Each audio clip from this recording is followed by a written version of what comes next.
second stage of buying process, which is pre-purchase info search. Pre-purchase అంటే ఏంటంటే purchase చేయడం కంటే ముందు కొన్ని ఇన్ఫర్మేషన్స్ తీసుకుని కొంచెం సెర్చ్ చేసి దాని గురించి నాలెడ్జ్ అనేది మనం గెయిన్ చేస్తాం. సో అది ఇక్కడ మనకి చెప్తున్నారు. After need recognition, jean pant కావాలనుకున్నాను, మేబీ టీ షర్ట్ కావాలనుకున్నా, ఎనీథింగ్, ఇది నా నీడ్ రికగ్నైజేషన్. సో ట్రౌజర్స్ కానీ ప్యాంట్స్ కానీ ఏదో ఒకటి నేను నీడ్ అనేది ఫస్ట్ రికగ్నైజ్ చేస్తాను. దాని తర్వాత నేను ఇన్ఫర్మేషన్ సెర్చ్ చేస్తాను. మేల్కా ఫీమేల్కా ఎవరికి కొనుక్కోవాలనుకుంటున్నా, షార్ట్స్, యాంకిల్ లెంత్ ప్యాంట్స్, అంటే దీనిలో మోడల్స్ ఉంటాయి కదా, రకరకాల కేటగిరీస్ ఉంటాయి. సో దానికి సంబంధించిన ఇన్ఫర్మేషన్ సెర్చ్ చేస్తాను to make a right purchase decision.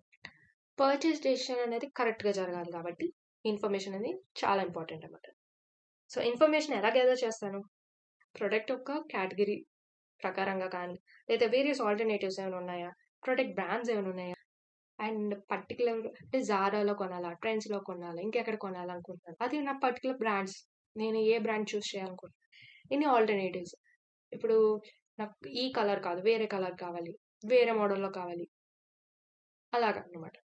So product category variations, categories you know right, categories ప్రకారం ఎలా కావాలంటే information gather depends on first one consumer, second one product category, third one situation.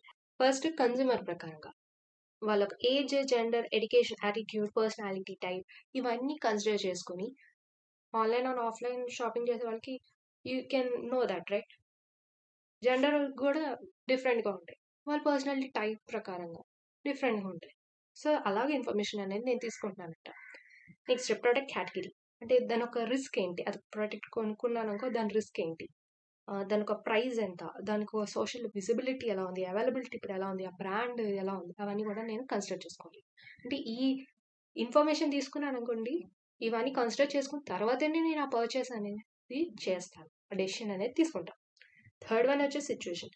First time purchase అనుకో, అప్పుడు ఎలా చేయాలి, లేదా quantity, దాని ఒక అవైలబిలిటీ, ఇన్ఫర్మేషన్ ఎలా ఉంది, ఇవన్నీ కూడా ఐ విల్ కన్సిడర్.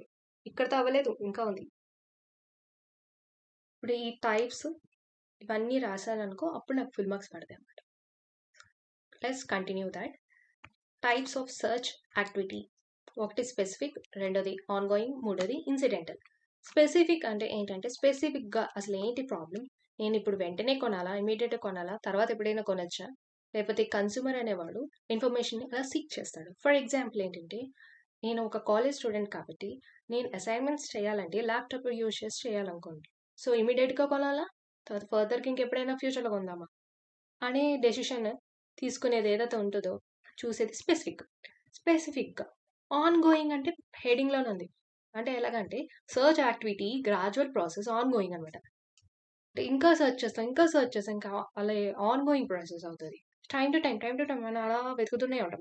అంటే సేమ్ స్టూడెంట్ ఒక ల్యాప్టాప్ అనేది కొనుక్కోవాలనుకుంటున్నాడు, కానీ సిన్స్ 5 years నుంచి థింక్ చేస్తూనే ఉన్నాడంట. ఈ లోపల ఎలాగో గ్రాడ్యుయేషన్ కూడా అయిపోతుందేమో. Okay, and gathers info of laptop, product category and various brand available. నేను వేసింది ఓకే, నాకే నమస్తే. Okay fine. సేమ్ స్టూడెంట్ అనేవాడు ల్యాప్టాప్ కొనుక్కోవాలని 5 years నుంచి ట్రై చేస్తున్నాడు కదా, వాడు దాని గురించి ఇన్ఫర్మేషన్ సర్చ్ చేస్తూనే ఉన్నాడు. ఎలాంటి కేటగిరీ బాగుంటాయి, నేను మ్యాక్ కొనుక్కోవాలి, హెచ్పి కొనుక్కోవాలి, ఏ బ్రాండ్ బాగుంటుందని వాడు అలా థింక్ చేస్తుందో అలా ఆన్ గోయింగ్ ప్రాసెస్ అయిపోయిందన్నమాట. వాడు కొంటాడా లేదా దేవుడికి. సో మూడోది ఇన్సిడెంటల్. ఇన్సిడెంటల్ ఏంటంటే by product of another search activity are experience. దాని ఒక బై ప్రొడక్ట్. ఇక్కడ ఎగ్జాంపుల్ ఏంటంటే ల్యాప్టాప్ బై చేయాలని నువ్వు వెళ్ళావు షాప్కి, కానీ అక్కడ లేటెస్ట్ వైర్లెస్ హెడ్ ఫోన్స్ గురించి డెమాన్స్ట్రేషన్ అవుతూ ఉంటే పక్క వాళ్ళకి ఎవరికో చెప్తుంటే నువ్వు కూడా వెళ్ళి అటెండ్ అయ్యి వినేసావు అనమాట. సో ఇది incidental, something by product of another search activity అనేది జరిగింది ఆర్ ఎక్స్పీరియన్స్.